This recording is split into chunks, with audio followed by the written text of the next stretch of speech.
Jim Steinman, the colorful composer behind hits like Bat Out of Hell and Total Eclipse of the Heart, has died at the age of 73. His brother Bill told the Associated Press that the songwriter and producer had died of kidney failure on Monday after being ill for some time. "I miss him a great deal already," he added. Known for his bombastic, operatic productions, Steinman achieved his biggest fame with rock star Meat Loaf. Their 1977 album Bat Out of Hell, which contained hits like You Took the Words Right Out of My Mouth and 2 Out of 3 Ain't Bad, is one of the biggest albums of all time, with more than 50 million copies sold around the world. The high-camp, over-the-top production was often imitated but never bettered, including by Steinman himself.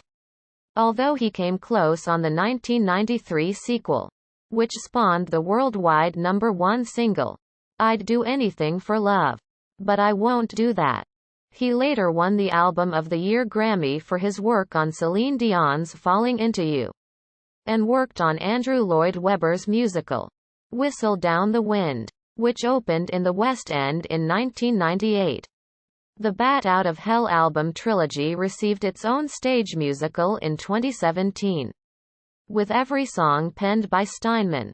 And while rock critics often looked down upon his extravagant and expansive style, the composer remained nonplussed. "If you don't go over the top, how are you ever going to see what's on the other side?" he once asked. "There is no other songwriter ever like him," Meat Loaf said as Steinman was inducted to the Songwriters Hall of Fame in 2012. "I can never repay him. He has been such an influence.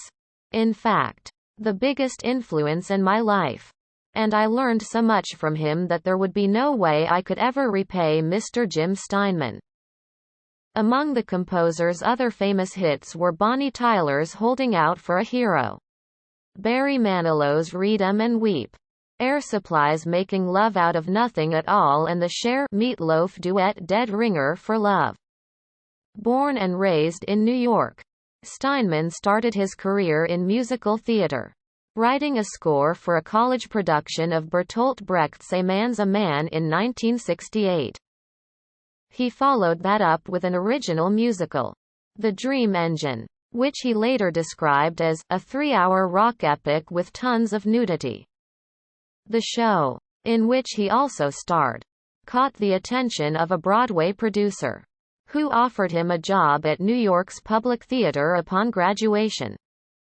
There, he worked on several projects, including an adaptation of Wagner's Das Rheingold. But his first big success came when Yvonne Elliman recorded his song Happy Ending for her 1973 album Food of Love. The same year, an actor called Marvin Lee Aday auditioned for Steinman's musical More Than You Deserve. The pair struck up a close friendship and, after Aday changed his name to Meat Loaf, they started work on the Bat Out of Hell project.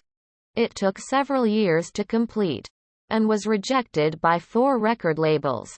But when it was finally released in 1977, it became an immediate success in the UK and Australia.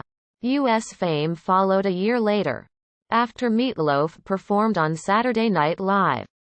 Despite the record's success, Steinman maintained that his best song was Bonnie Tyler's Total Eclipse of the Heart. "That song never goes away.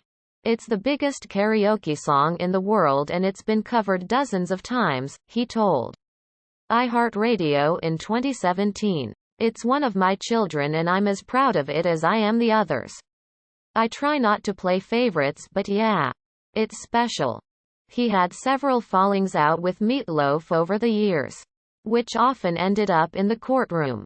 But they reconciled just as frequently, last working together on the 2016 album Braver Than We Are. A statement posted on Steinman's Facebook page confirmed the composer's death. "There will be much more to say in the coming hours and days as we prepare to honor this giant of a human being and his glorious legacy," it read. "For now, Do something that makes you feel young, happy and free. He'd want that for you. Bonnie Tyler also paid tribute, saying she was absolutely devastated by news of her friend's death. Outside of music, he was also a funny, kind, supportive, and deeply caring human being, she told Rolling Stone magazine. The world is a better place for his life and his work and a worse one for his passing. Follow us on Facebook or on Twitter at BBC News Ents. If you have a story suggestion, email entertainment.news@bbc.co.uk.